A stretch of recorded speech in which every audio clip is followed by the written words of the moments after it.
I got a couple things to say. Golf, 1967 Camaro, and a little bit of a disappointment. I'm Roger Dodger, and this is Diecast Corner.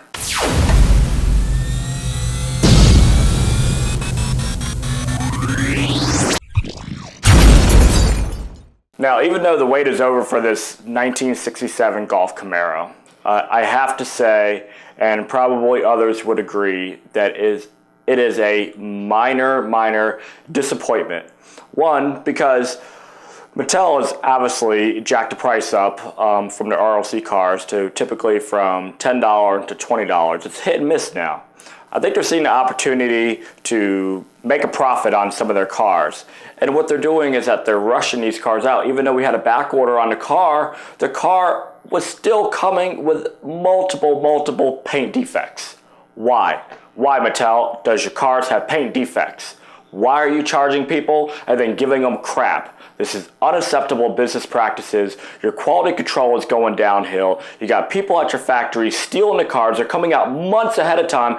They're coming out so much that I have one listed and I can't even sell it, and it's cheaper than most of them that are online today. Why is that?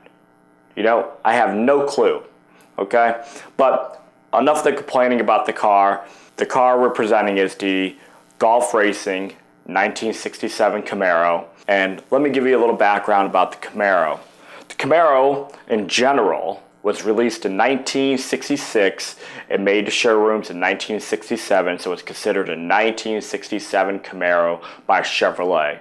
It had 8 combination of engine sizes, from inline 6 up to a 350 V8. I would have to say that the 302s and the 350s are probably the more popular cars, but if you wanted a conservative Camaro, the look of the Camaro, you can still buy the inline 6, and they still even offer a V6 today for the cheaper version of it if you just want the look. The Camaro was ultimately created to beat the Mustang. The Mustang and the Camaro still today go head and head. It doesn't matter. Chevrolet had the Corvette. They could have just not made a Camaro and probably did just fine. But we still have a Corvette in the Chevrolet world. Ford, they only have their Mustang. They have, a couple other, they have their Celines, they have their Shelbys, they have all these other combinations. To be honest with you, I think Ford releases 15 to 20 different combinations of a Mustang every year. It's actually quite old. Stick with a Mustang, stick with something that's, with the one word. Why do you have to keep upping it? Shelby this, GT350, GT500, KR500. I know you're trying to keep true to the original names and nomenclature of things from back in the day, but to be honest with you, you just jack the price up and up and up, and the performance of these cars aren't much different than, say, one that you might spend $50,000 for as opposed to one you might spend $90,000 for. Camaro's got a tendency to do the same thing. But this presentation is about the 1967 Camaro and Golf Racing. All right, Golf Racing, now everybody knows Golf Racing is synonymous with winning. In 1966, the GT40 in Le Mans Racing took 1, 2, and 3rd place podiums, the duel against the Ferraris. Okay, it was by far, probably still to this day, the most iconic racing event of our era, of all times, probably, because it was a feat that everybody said Ford couldn't do. With Golf Racing behind them as their sponsor and everything else, they did it. They did it with the help of Shelby. They did it with the help of Golf Racing. They did it with the help of Ford. So, but this car is about the Camaro. Now, before we go into the Camaro, I'm going to show you, it's been an onslaught of the past last year and this year of Golf Racing. Obviously, Mattel has been capitalizing on the golf name itself, on the brand. Hey, if you got a brand and you're making money, go with it, as far as I say. So I'm going to show you some of the previous cars that we have available that you can purchase.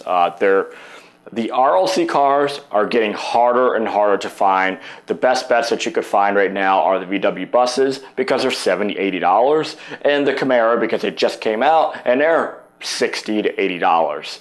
So take your pick on how much you want to spend, but if you could find the Volkswagen the drag bug, you know, that one is reaching anywhere from 50, 60 bucks. They have the Ford GT40, and then they also have the Porsche 917K, okay?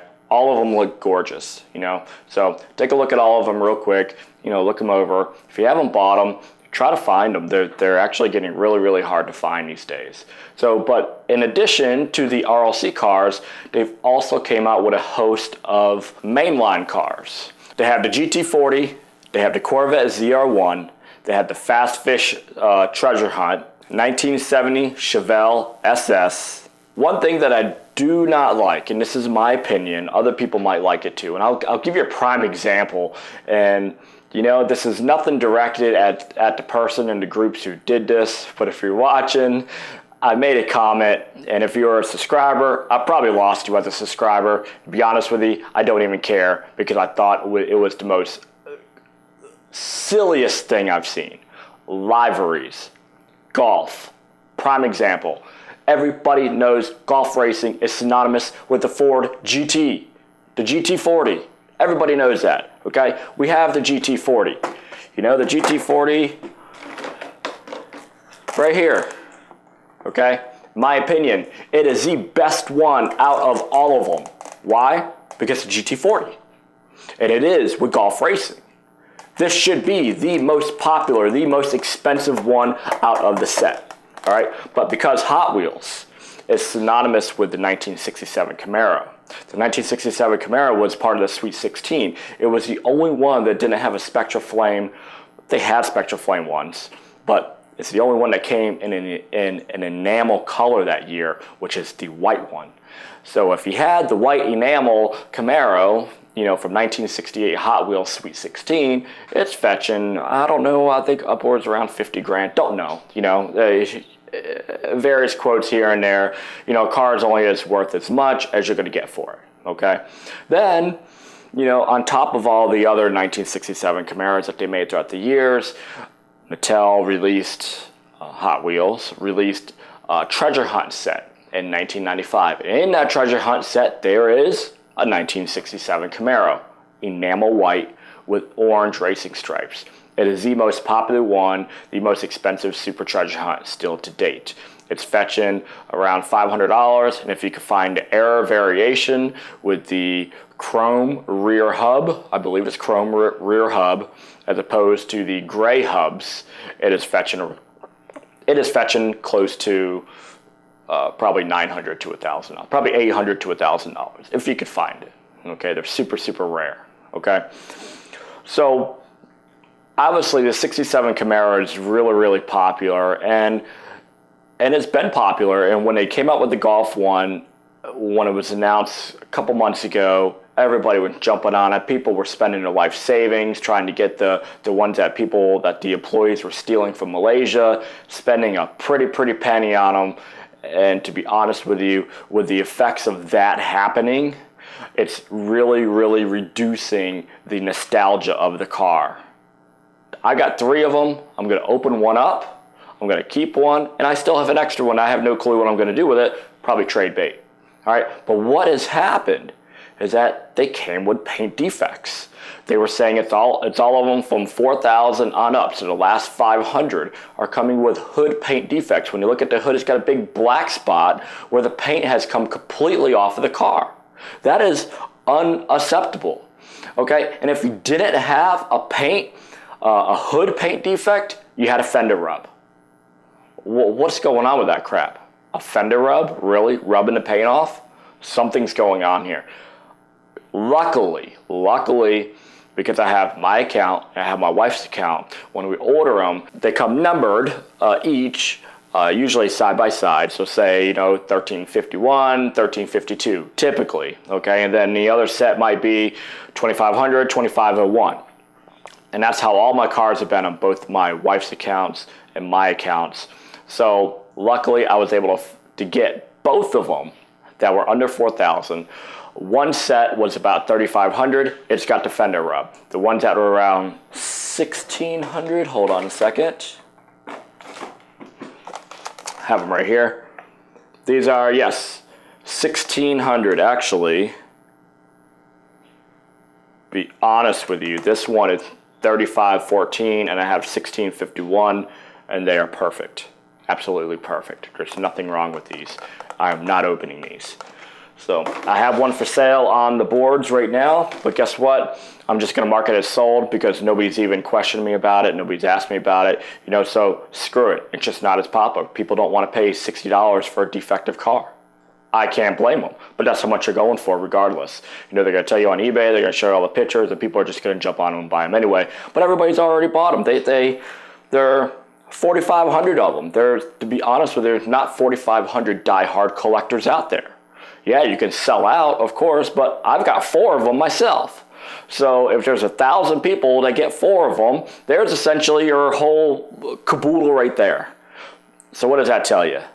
That these aren't really that kind of crazy popular. In my opinion, the Ford GT40 should be the one to get, should be the hardest one out of the bunch to find. It is the only true, real golf racing car out of all these ones that Mattel has made so far. And I love it. I love, love, love the GT40. Okay, so without further ado, let's open this sucker up. Let's take a better look at it.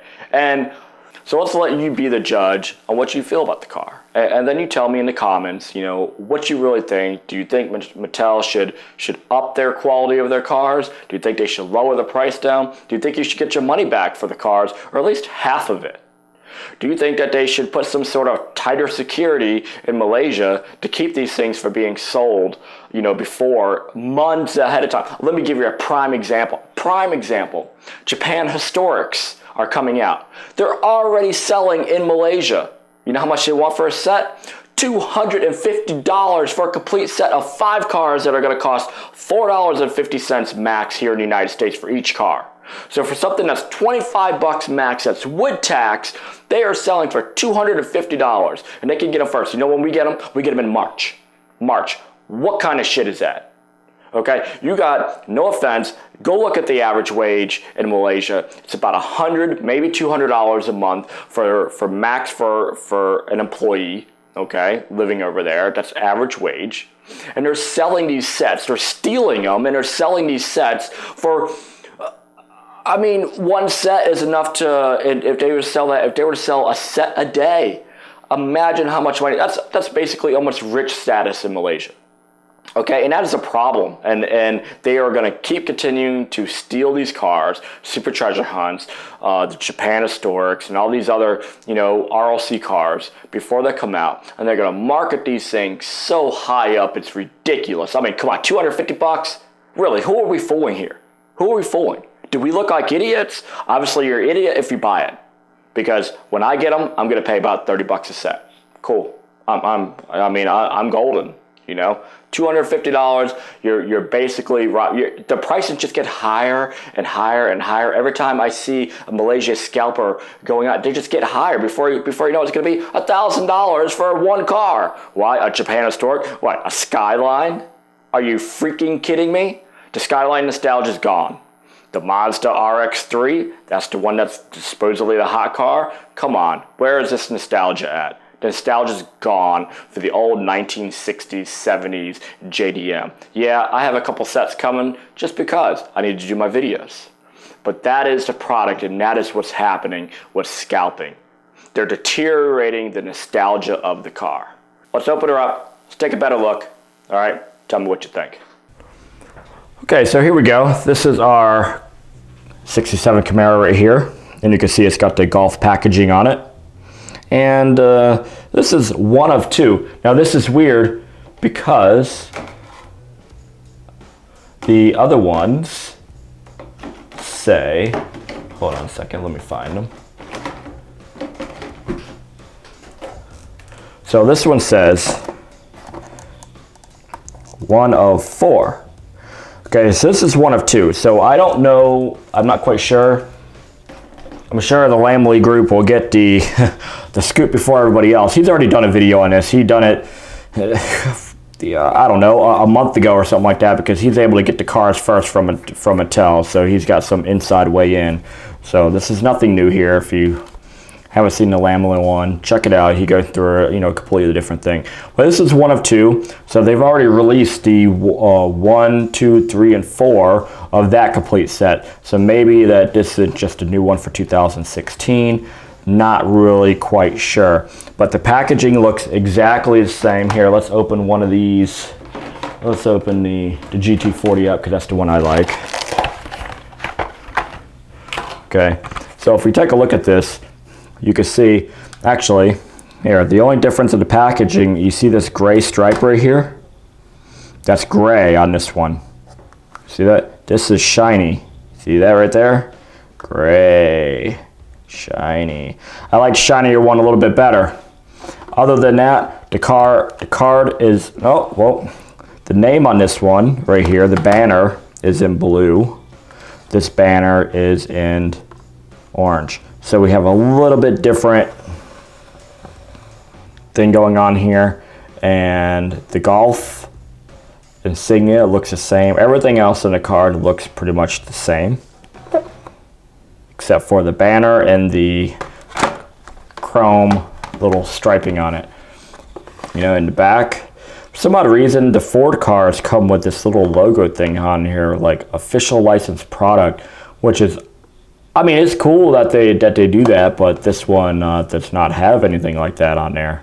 But you can see the back of it is exactly the same. These are a run number of 4,500 on the Camaro. This is a run number of 4,000. So this is actually more limited than this one is right here. So, and which brings back to what I had said before, that the GT40 should be a little bit more sought after. And try to find a GT40 online, they're really extremely hard to find now. So good luck trying to find some. I would like another one. In fact, I'd probably like 2 more. One to open for a photo shoot, and another one just to keep in my collection along with this one. But, okay, let's put that one aside.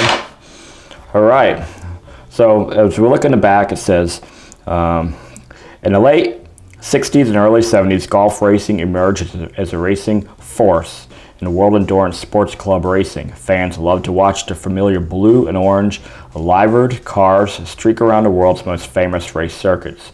Our 2014 Hot Wheels golf racing assortment features this pavement-ripping 67 Camaro. Funny, we're in 2016 and they're calling this a 2014.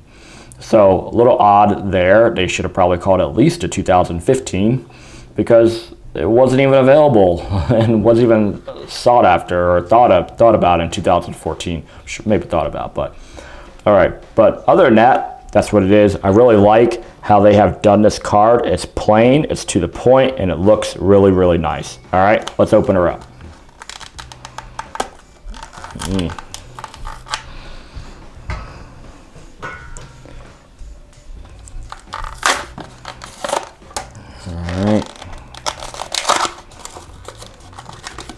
I really like how they do package these things. They put a little extra thing back here behind that, like that. Hold the car in, and there we go. Okay, so first thing I'm going to do is show you the defect. Can you see it? Right here, a little bit of the fender rub. I actually have a little bit of rub on the hood too, but it's not like what you're seeing. Go online, go on the Facebook groups, and people are showing pictures of what their Camaros look like where the paint has chipped completely off it and it looks black, and it's a big chip. It goes into the Golf tampo there. So let's open up the hood here. And also there's a variation going around too. See how this has a matte gray grill here? There is a silver grill running around, whether somebody just got lazy or something like that, but maybe something to have if you're interested.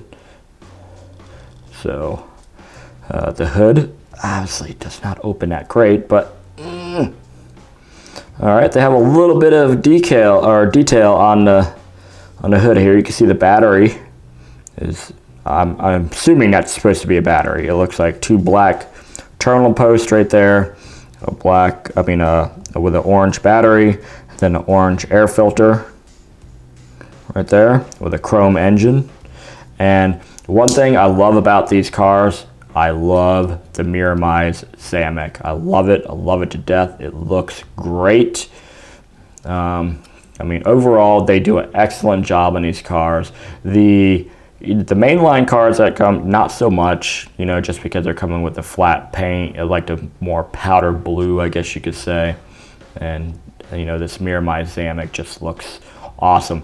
Overall, they did a great job on this car. So let's take a look at it here. We have the orange. It's like an orange matte. See that? It's not really reflective. Orange matte racing stripe that goes all the way down in Golf colors. You got the Golf logo right here in the front, Tampo. You got 67, obviously for 1967. It's the racing stripe is outlined in black. You can see that right there. All right, and it runs all the way to the back. We have another 1967 logo back here. We have two horseshoes right here. I am unsure of what the horseshoes mean. Okay, and then over here we have Goodyear, and along with the Goodyear, as I've noted if you watch my previous videos, I gripe when there's a Goodyear Tampo, especially on an RLC car, and there's not Goodyear insignias on the tires. You got the permission to use the logo, put it on a tire. It's real simple, put it on the tire. And they have done it right here. Eagle, Goodyear, really excellent choice. All right, they have the bigger rear tires right here with the basic hubs. I can't remember what we just, I don't know, look like Dukes and Hazzard type wheels, but yeah, really good choice for tires, good choice for hubs, for wheels. All right, we got a Holly Tampo, Champion Tampo, Mallory Ignition Tampo, and Edelbrock, along with Golf and another 67. They have a nice line going down here, right here, in orange also, that feeds up to this. You have a Hurst Tampo right there on the side. Cool. And on the back we have a nice, you know, painted taillights. We have matte kind of rear grille or light surround. You have your key lock, really big key lock if you ask me, but it's in silver, outlined in silver with a chrome bumper. All right, and on the other side we have the same exact thing. I mean, same thing. Got little side pipes coming out of this side. It's cool. We have a black interior with silver lined window surrounds. Then in front we have our black grille with our notorious fender rub right here. That, you know, that's why I opened up this one. My other ones are fine. On the bottom, so we have a shiny kind of chrome Miramai Zamek base here. 1960 Camaro, 1967 Camaro, trademark GM. You know, overall, this thing is pretty good looking. So I can't complain one bit.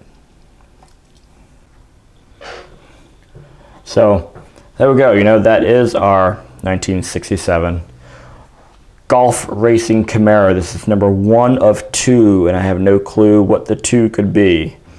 But this thing looks beautiful other than the paint defect. But yeah, this is, like I said, this one is pretty cool. I do like it. 67 Camaros will always be a staple of Hot Wheels cars. Always. And that's why this one had a lot of hype surrounding it. It's because the 67 Camaro just, it's you know, it's a Hot Wheels thing. It's, you know, I mean, you can have all the Sweet 16s, but it's the white enamel 67 Camaro that makes all the difference. And it was the white enamel 67 Camaro in the 1995 Treasure Hunt set, and now in the Golf Racing set, it is the 67 Camaro. Let me know your opinion, because I want to start doing photography also on the cars. Let me know, do you want to see the photography videos on my current site, or do you want me to create another one, link it, and then have you guys subscribe there if you want to? Because really, I don't know. I think I want to make a whole nother channel for my photography. I'm not quite sure. I haven't really decided yet. Maybe I can get you guys' opinions on that, and let me know what you think about photography as a whole. If you look at my Facebook channel, I'm doing a lot of photography I'm posting there. If you look at my Instagram, I post a lot of my photography there. Jason and I, we created a new group called the Diecast Photography Group on Facebook, and we're uploading a lot of pictures of our cars. He also runs multiple groups. You know, Tony Stutz is a member. He has his diecast. He is the original diecast photography guy. So there's a lot of things out there, and it's something that we're trying to make a movement on by getting you guys really, really good quality pictures of your Hot Wheels cars and stuff like that, cars that you want to see. Oh, all right, there we go, guys. Once again, this is Roger Dodger. Thanks for watching. I appreciate everybody's continued support of my channel. I'm reaching 400 subscribers, which is a huge, big thing for me. And I want to keep providing you guys with great videos, great content, great pictures, great cars. Thanks for watching. This is Roger Dodger, and this was Diecast Corner.